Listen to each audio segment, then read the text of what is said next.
Aday. Hi guys, welcome to my vlog. Sayang ngitang kepan eh. Pera yari niyan. Hi Beshi, for today's video guys, puro mukbang. So dito pinuntahan ko si Beshi ko and then yun nga, kumain kami sa labas sa Lelot. Bataan ba yun? Ewan kong tawag, pero bandang Pacolgante, Pampanga lang ito. So kung pupunta kayong Masantol, madadaanan nyo siya.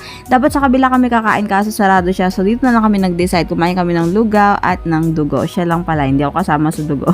Lugaw lang sa akin. And after nun, kinabukasan is nag-samji naman kami.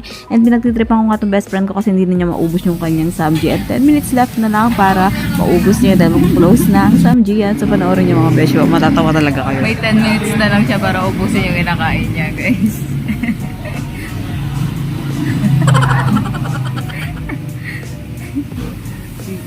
Saan lalawin mo yung oras?